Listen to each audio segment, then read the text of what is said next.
स्वागत करता हूँ मेरे इस चैनल आप बीती दास्तान में। जैसा कि आप लोगों ने हमारे चैनल को इतना प्यार दिखाया है, इतने व्यूज़ अच्छे आ रहे हैं, इसके लिए दिल जान से थैंक यू बोलता हूँ मैं आप लोग को। और आप लोग हमारे वीडियो को जितना व्यूज़ देते हैं उतना अगर सब्सक्राइब करेंगे तो हमारा मोटिवेशन बढ़ेगा।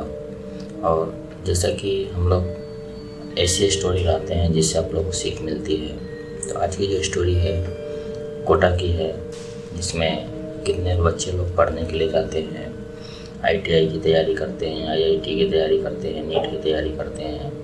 कितने लोग अपने घर से दूर किसी शहर, इस स्टेट से उस स्टेट, अलग अलग जगह, अलग अलग राज्य में जाके अपनी पढ़ाई को पूरा करते हैं, अपनी सपनों को उजागर करते हैं।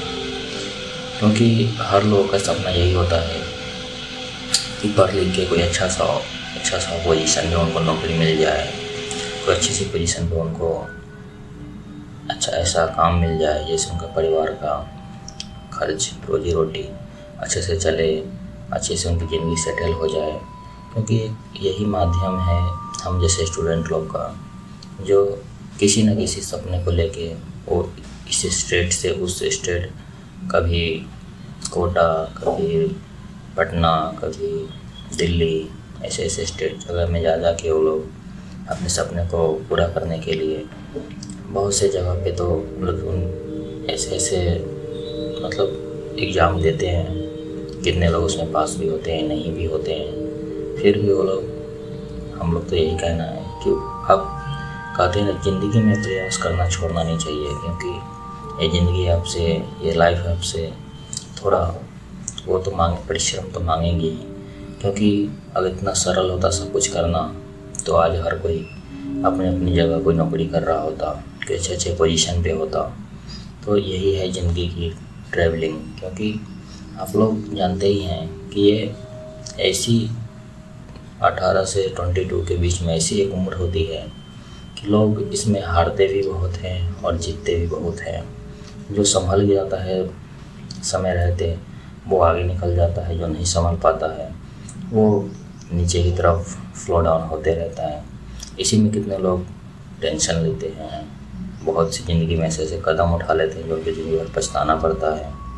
और इसी में किसी के साथ कोई हादसा हो जाता है, कोई होटल में, किसी रूम में, किसी हॉस्टल में।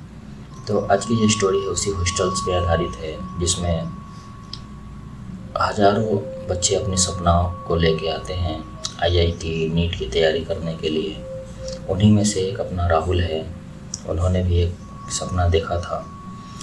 वो अपनी पढ़ाई करके उन्होंने सोचा कि मैं नीट की तैयारी करूँगा, तो इसके लिए वो कोटा आते हैं। उन्होंने एक पुराने हॉस्टल में शिफ्ट किया, क्योंकि उनकी जो जहाँ उन्होंने एडमिशन कराया था कोटा में, वहाँ के जो हॉस्टल थे वहाँ पे उनको शायद थोड़ा लेट हो गया था, इसलिए उनको रूम नहीं अलाउ हुआ। इसलिए वो पास ही के एक पुराने हॉस्टल में, उनका बजट बहुत कम था, इसलिए वो पुराने हॉस्टल में शिफ्ट होते हैं। और उस हॉस्टल का नाम तो उन्होंने हमें बताया है, लेकिन हम उसको नहीं लेंगे क्योंकि कोटा का बहुत फेमस हॉस्टल है वो। नाम लेने से फिर जानते ही आपकी क्या कंट्रोवर्सी हो जाती है।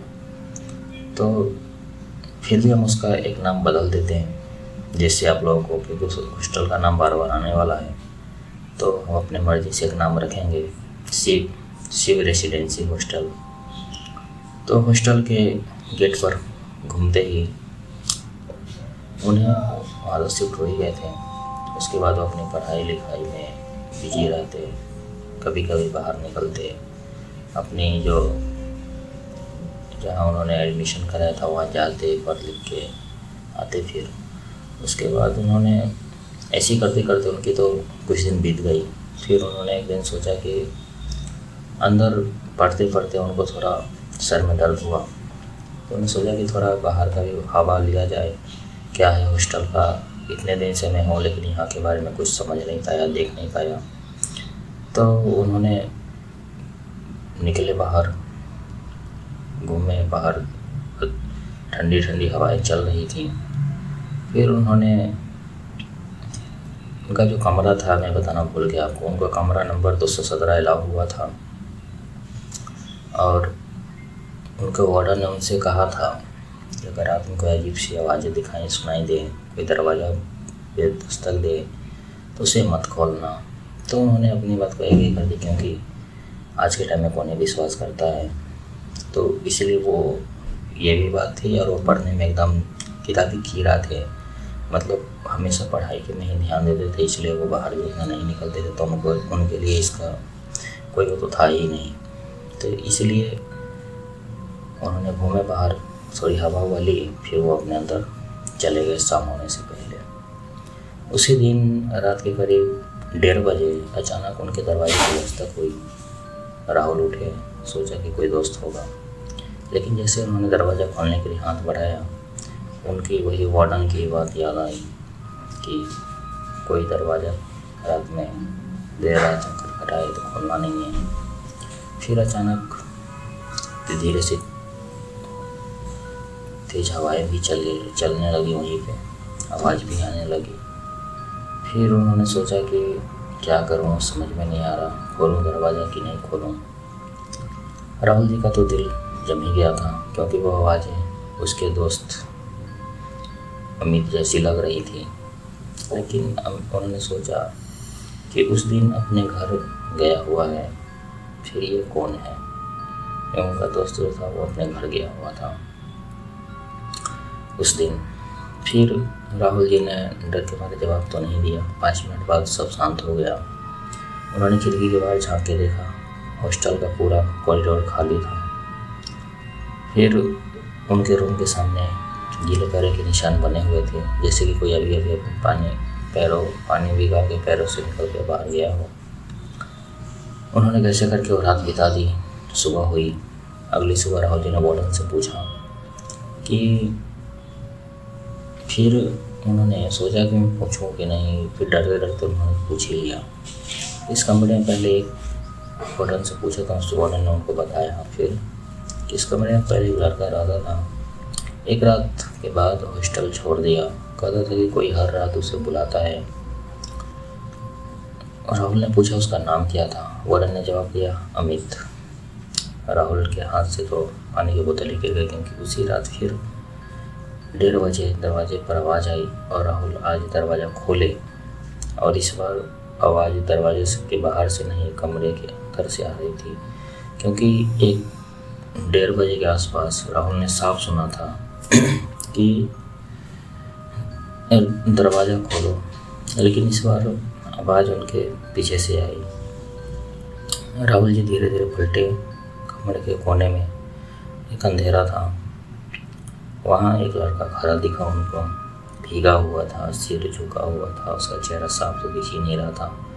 राहुल जी डर के मारे तो वहीं पे जम ही गए। फिर उन्होंने सोचा कि सबसे उनके लिए तो खतरनाक पल ही था वो लड़का धीरे धीरे सिर उठाने लगा, और जैसे ही उनका चेहरा दिखा वो बिल्कुल अमित जैसा ही दिख रहा था, लेकिन उसकी आंखें पूरी तरह सफ़ेद थी और मुंह से बस एक ही लाइन, तू भी यहीं रहेगा उसने बोला उनको। राहुल जी तो चिल्लाते हुए कमरे से बाहर भागे। पूरी हॉस्टल में सन्नाटा था। वो सीधे वार्डन के कमरे में पहुँचे। सर, मेरे कमरे में कोई CCTV फोटोज है। वार्डन ने तुरंत CCTV खोला। दोनों स्क्रीन पर देखने लगे। स्क्रीन में राहुल के कमरे में कोई तो था नहीं, वो अकेले दिख रहे थे। लेकिन अचानक वीडियो में कुछ अजीब हुआ।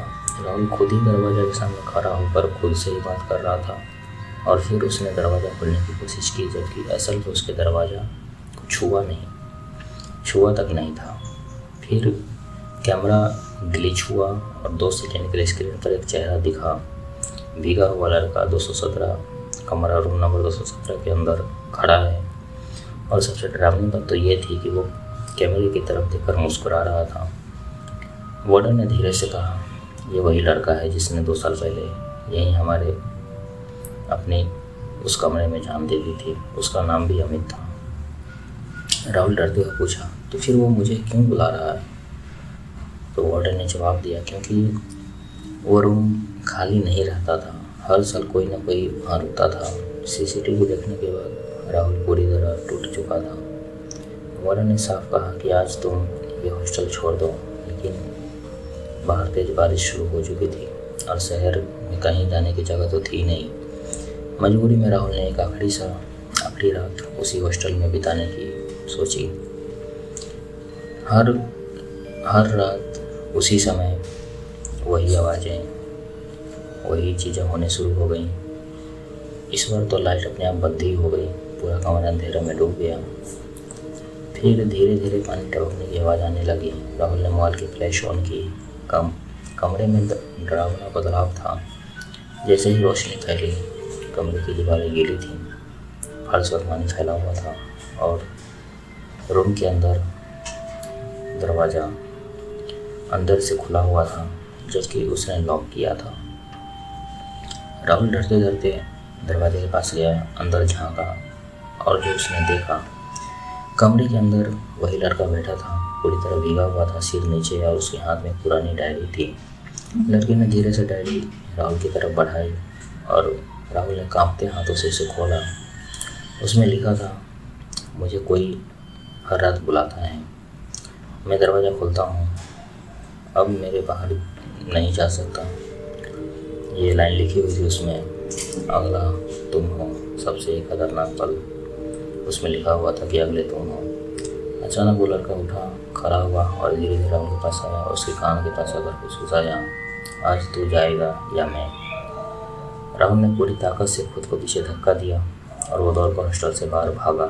बारिश में भीगते हुए, बिना पीछे देखे, वो इधर उधर जाते जाते कैसे करके बस स्टैंड बस पहुंचा। पैसे किसी तो थे नहीं, कैसे भी करके रात बिताई उसने वहाँ। सुबह होते ही उसने आसपास के उनके वहाँ से बस स्टैंड पे लोग उससे फ़ोन की मदद से अपने घर वालों को फ़ोन किया, कुछ पैसे मंगाए और वो सीधा अपने घर निकल गया।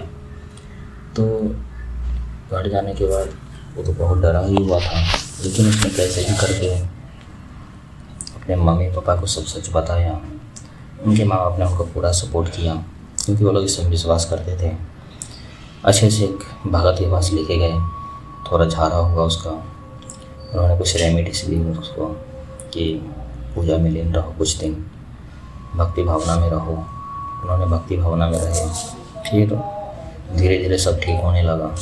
फिर वो वहाँ गए, उसी जगह पे हॉस्टल उन्होंने छोड़ दिया, दूसरे हॉस्टल में अपनी पढ़ाई को लगातार रखे और एक नॉर्मल ज़िंदगी जीने लगे। तो ये स्टोरी हमें उन्होंने लिख के भेजी थी, क्योंकि ये स्टोरी तो यहीं पे ख़त्म होती है, लेकिन हमारी जो आप लोग से गुजारिश रहती है कि ज़िंदगी में जो कुछ ऐसे पल होते हैं जिसमें आपको डिसीजन तुरंत लेने होते हैं, क्योंकि थोड़ी सी भी एक गलती, थोड़ी सी भी लेट आपकी ज़िंदगी के साथ, अपने घर वालों के साथ बहुत बड़ी हादसा का रूप ले लेता है। तो हम लोग आपसे यही कहेंगे, अगर आपको भी कहीं कुछ ऐसा दिखे या सुने, अगर आप भी कहीं हॉस्टल में हैं या रूम में हैं या नई घर लेते हैं, तो ऐसा आपको कुछ भी दिखे तो तुरंत अवॉइड करके वहाँ से निकल ही जाना बेहतर है। क्या पता आज आपके साथ कुछ गलत हो जाए।